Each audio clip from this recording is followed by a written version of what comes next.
Shalom bagi kita semuanya. Firman Tuhan yang boleh menyapa kita pada hari ini yang terambil dari 1 Korintus 15 ayat yang ke-20 sampai 28. 1 Korintus 15 ayat 20 sampai 28. Baiklah, saya akan membacakannya bagi kita semuanya. Beginilah bunyi firman Tuhan. Tetapi yang benar ialah bahwa Kristus telah dibangkitkan dari antara orang mati sebagai yang sulung dari orang-orang yang telah meninggal, sebab sama seperti maut datang karena satu orang manusia, demikian juga kebangkitan orang mati datang karena satu orang manusia, karena sama seperti semua orang mati dalam persekutuan dengan Adam, demikian pula semua orang akan dihidupkan kembali dalam persekutuan dengan Kristus. Tetapi tiap-tiap orang menurut urutannya, Kristus sebagai buah sulung, sesudah itu mereka yang menjadi miliknya pada waktu kedatangannya. Kemudian tiba kesudahannya, yaitu bila mana ia menyerahkan kerajaan kepada Allah Bapa, sesudah ia membinasakan segala pemerintahan, kekuasaan, dan kekuatan. Karena ia harus memegang pemerintahan sebagai raja, sampai Allah meletakkan semua musuhnya di bawah kakinya. Musuh yang terakhir yang dibinasakan ialah maut, sebab segala sesuatu telah ditaklukkannya di bawah kakinya. Tetapi kalau dikatakan bahwa segala sesuatu telah ditaklukkan, maka teranglah bahwa ia sendiri yang telah menaklukkan segala sesuatu di bawah kaki Kristus itu tidak termasuk di dalamnya. Tetapi kalau segala sesuatu telah ditaklukkan di bawah Kristus, maka ia sendiri sebagai anak akan menaklukkan dirinya di bawah Dia yang telah menaklukkan segala sesuatu di bawahnya, supaya Allah menjadi semua di dalam semua. Demikianlah pembacaan firman Tuhan. Nah, saudara-saudara yang terkasih di dalam nama Tuhan Yesus Kristus, tema yang boleh saya ambil dari nats ini yaitu bangkit dan membangkitkan. Bangkit dan membangkitkan. Nah, dikatakan bahwa minggu ini adalah nama Paskah yang kedua. Nah, berbicara tentang bangkit dan membangkitkan, Tuhan Yesus bangkit dari antara orang mati. Nah, pada Paskah yang pertama itu adalah perasa argumen yang sangat menyedihkan, di mana Tuhan Yesus mati di kayu salib untuk menebus dosa-dosa manusia. Nah, saudara-saudara yang terkasih di dalam nama Tuhan Yesus Kristus, kemudian Tuhan Yesus itu bangkit dari antara orang mati sebagai yang sulung. Nah, yang sulung dikatakan di sini ialah bahwa jaminan kita akan menerima pembebasan tubuh kita di dalam Kristus. Di dalam Paskah yang pertama itu dikatakan bahwa janji arak-arakan kemenangan yang besar, di mana Tuhan Yesus mampu melewati kematiannya di kayu salib untuk menebus dosa-dosa manusia. Dosa-dosa kita sebagai yang berdosa ini telah dikemenangkan Tuhan di atas maut tersebut. Nah, saudara-saudara yang terkasih di dalam nama Tuhan Yesus Kristus, gambaran Kristus sebagai yang sulung dimaksudkan di sini adalah untuk menetapkan Yesus berkas yang pertama yang akan dituai harus dipersembahkan dalam kurban 1 hari setelah Sabat. Nah, saudara-saudara yang terkasih di dalam nama Tuhan Yesus Kristus, di dalam ayat ini kita melihat bahwa maut datang karena satu orang manusia.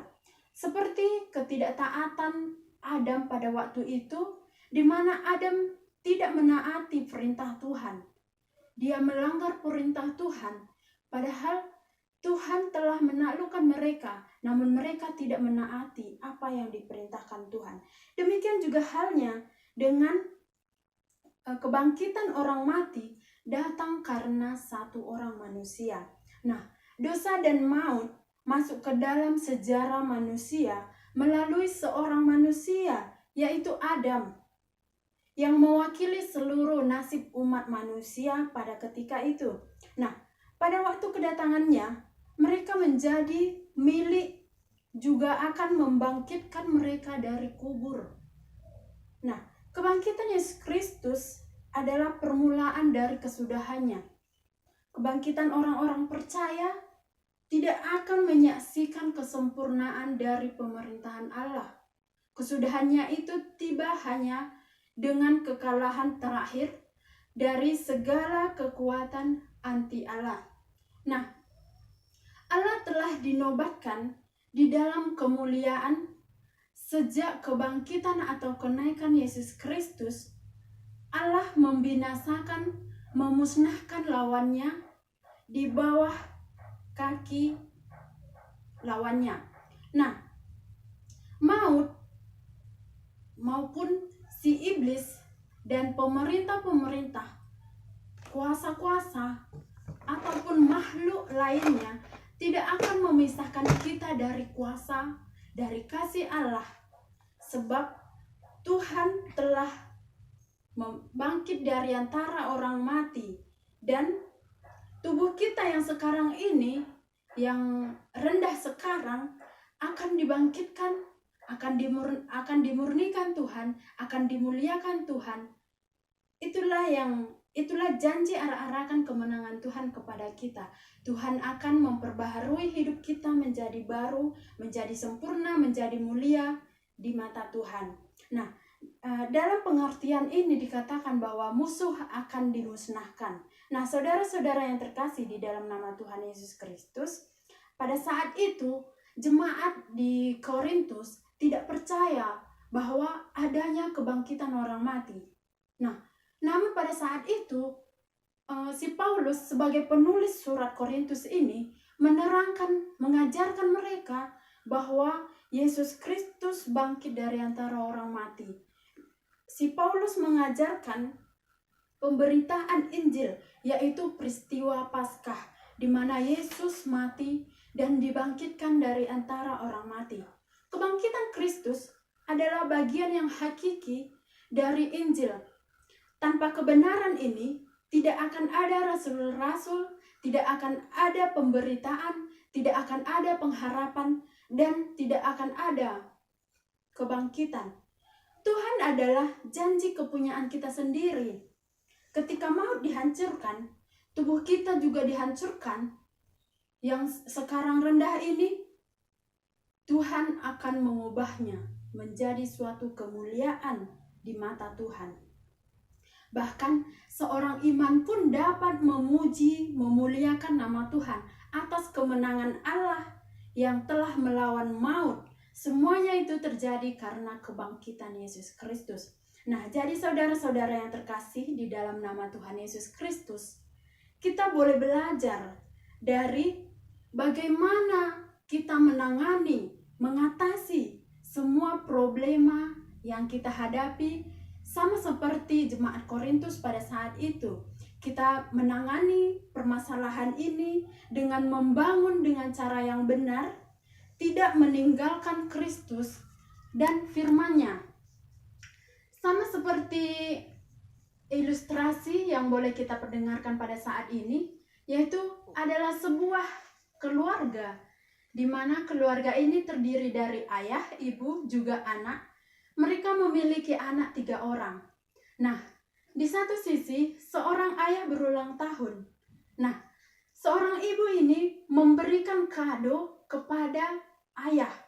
Nah, pada suatu kali sesudah lama-kelamaan, si ibu meninggal dunia. Nah, pada saat itu, si ayah masuk ke dalam ruangan, di mana ruangan tersebut sangatlah gelap.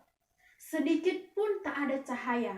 Nah, pada saat itu ketika si ayah pergi ke rumahnya, dan tiba-tiba dia sadar bahwa jam tangannya tinggal di dalam ruangan tersebut. Nah, si ayah menyuruh anaknya yang pertama untuk menjemput jam tersebut. Selama 2 jam, si anak tidak menemukan sama sekali jam tersebut. Nah, kemudian dia pulang dan menyatakan kepada ayahnya, saya tidak menemukan jam tersebut. Nah, kemudian ayah menyuruh anaknya yang kedua untuk mencari jam tersebut di dalam ruangan tersebut. Nah, namun apa yang terjadi? Si anak tersebut juga tidak menemukan jam tersebut. Selama 1,5 jam tidak menemukan. Nah, pada saat itu yang terakhir ialah ayah menyuruh si anak yang terakhir ini untuk mencari jam tersebut. Nah, si anak ini pergi ke dalam ruangan tersebut. Nah, apa yang dilakukan di sana?